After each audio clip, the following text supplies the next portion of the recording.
Last Sunday, through the parable of the dishonest manager, we reflected on material goods and on their proper place in our lives and in our society. Jesus warned us that if we are not careful, riches and wealth can easily lead us astray. And perhaps you recall Jesus' words from last Sunday's gospel, "You cannot serve God and wealth." In this Sunday's gospel, Jesus continues to draw our attention to this theme, but through today's parable, the parable of the rich man and Lazarus, Jesus raises the stakes. Today's parable should unsettle you. Now, why do I say that? Well, first of all, there's something inherently unsettling about what we heard in the parable, right? This massive divide between rich and poor, the terrible sufferings of this poor man, Lazarus, the failure of the rich man to even notice Lazarus, let alone do anything to help him. But much more importantly, this parable should unsettle us because we are the rich man. And I'll get right to the point this weekend. You, me, each of us here is the rich man in this parable. Or to put it another way, each of us knows a Lazarus, someone in our life who right now is suffering, is hungry, who needs mercy and love, and yet for whatever reason, we ignore this person. Who is your Lazarus?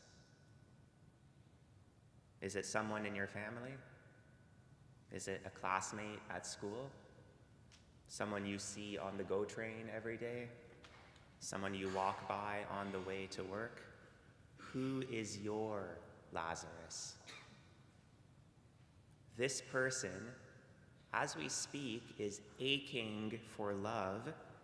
And again, to cut to the chase, to get to the point, it's time for us, it's time for you to stop ignoring their need. Care for the poor and solidarity with those who are suffering are part of the very fabric of our Christian faith, and they also form the foundation of our Catholic social teaching. And as you may know, contained within this fabric of the Church's teaching are the corporal and spiritual works of mercy.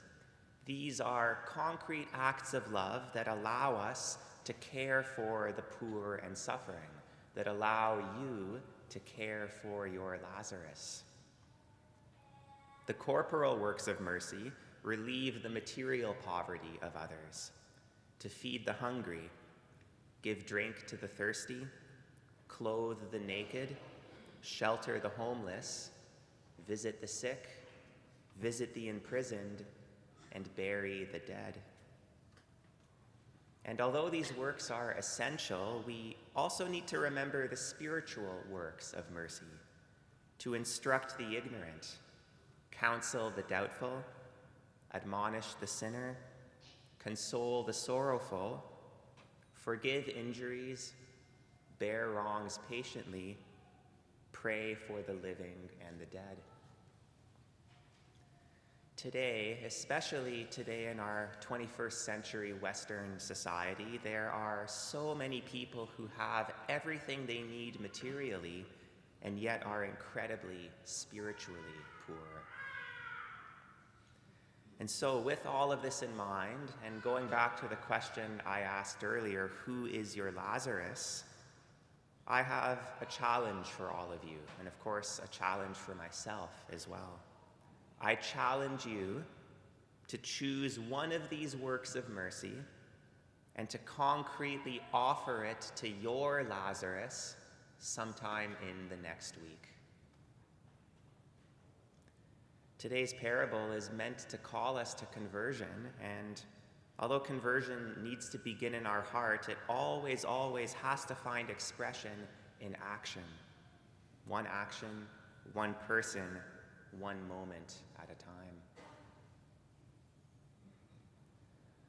But there's more.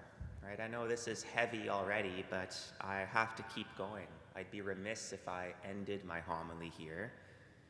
Today's parable, yes, it's certainly about caring for the poor and sharing our riches with others. It certainly involves the church's social teachings, but it's not merely about these things. It's never merely about these things. The parable of the rich man and Lazarus is also about our eternal salvation. And today's parable speaks about some things that we usually prefer not to think about. The four last things: death, judgment, heaven, and hell. Let's be honest, right? Many of us, even many of us in the church, we are unsettled by these things. Sometimes we'd prefer not to look at them, just like the rich man preferred not to look at Lazarus. But we need to look at these four things. Why? Because they're real. They're just as real as that poor man Lazarus begging at the rich man's gate.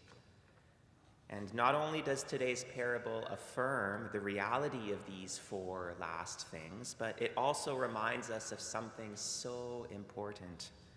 Our conduct in this life affects our destiny in the life to come. Death. All of us are going to die one day, right? There's no way around that one. And when we do, at the very moment of our death, we are going to see Jesus, our merciful Redeemer, face to face, right? This is our great hope as Christians, but in that moment, Jesus will appear to us as a just judge, and we will stand before him, and we will give an account of our life to him. Judgment. And to be more specific, this moment is called our particular judgment at the very moment of our death. And in this moment, Jesus will judge us based on our love. We will be judged on love. And Jesus is going to ask you and me some questions in that moment. Did you feed the hungry and give drink to the thirsty? Did you instruct the ignorant and counsel the doubtful? Did you show mercy? Did you notice the Lazarus sitting at your gate? And if by God's grace we did these things to the best of our ability, if we repented of the times when we didn't, then like Lazarus, we will be with Abraham and all the saints in glory. We will enjoy eternal happiness with Jesus in heaven. But, and we have to say the other side of this coin, right? If we did not do these things, if we did not repent, if we ignored our Lazarus, then like the rich man, we will be tormented for all eternity in hell. Death, judgment, heaven, and hell. There is so much at stake here. Now, if all of this is making you unsettled, then this may sound strange, but that's actually a good thing. It means that you understand the reality and the significance of these things. But even though you should feel unsettled, you shouldn't be afraid or fearful or despairing, right? These things never have a place in our hearts as Christians. And as we meditate on these heavy, necessary things, we also need to remember something so fundamental, right? Jesus wants your salvation. Jesus gave you this parable to call you to conversion. He gave you his very life on the cross. He died for you because he wants to share heaven with you. He wants no one to be lost in hell. But for this to happen, Jesus needs to call you to conversion. And one important part of this conversion is noticing your Lazarus and showing him mercy. And so remember my challenge, right, for all of you and also for me. One person, your Lazarus. one work of mercy within 1 week. Not only will doing this bring tremendous comfort to someone who's hurting right now, but it will also bring you one step closer to heaven.